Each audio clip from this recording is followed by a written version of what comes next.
Watching movies and reading books about our favorite wizards is already amazing and fun in its own right, but there's actually a lot of psychology found within the Harry Potter stories. Psychology is everywhere, even at Hogwarts.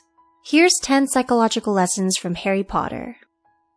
1. The Hogwarts house system can enhance the social tribal effect. When groups face prejudice, their bond may become stronger, though this isn't always a good thing. There's quite a bit of prejudice against some of the houses, Slytherin in particular. If they feel the psychological weight of it, they're more likely to stick together and create an us versus them atmosphere, making them very loyal to their group.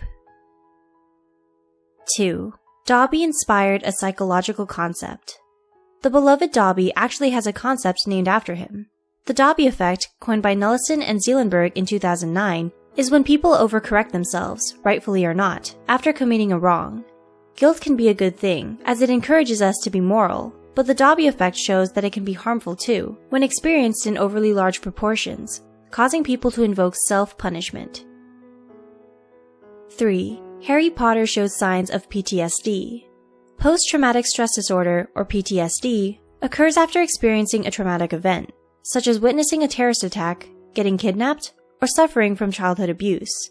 When you think about what Harry has to go through in the Dursley household and during the Second Wizarding War, it's not surprising for him to exhibit traits of PTSD. Some of the symptoms he displays include reliving events through nightmares or flashbacks, having difficulty talking about the traumatic events, and feeling irritable and jittery. 4. Rita Skeeter is a metaphor for anxiety. Anxiety often turns relatively simple things into large, scary problems. Rita Skeeter, the gossip columnist, does the same, twisting tiny details into massive, over-exaggerated headline stories that have no truthful basis. 5. Ron Weasley suffers from arachnophobia. As spiders continuously show up through the series, Ron confesses that he'd rather follow the butterflies. 6. Voldemort starts showing serial killer tropes from a young age. There's an entire arc of the series dedicated to building a psychological profile of Voldemort. During Harry's private lessons with Dumbledore, they sift through memories of people who are connected to Voldemort. Some criminal stereotypes they find include his loner nature, bullying tendencies, strong sense of superiority, and lack of empathy for living things. 7. Draco's journey shows that nurture isn't everything. We don't always turn out the way we expect to. Draco, undoubtedly, has done some nasty things, but who would have guessed that the childhood bully would turn out to be quite mature? He manages to move beyond the prejudice he grew up with and throws Harry the wands at the end of the series. It's a very interesting character arc, and you can't help but feel a little emotional. 8. Cognitive dissonance can put a whole society in danger. When Cornelius Fudge denies Voldemort's return as a result of cognitive dissonance, the wizarding community is put in danger. Cognitive dissonance is when someone has two lines of thought that contradict each other.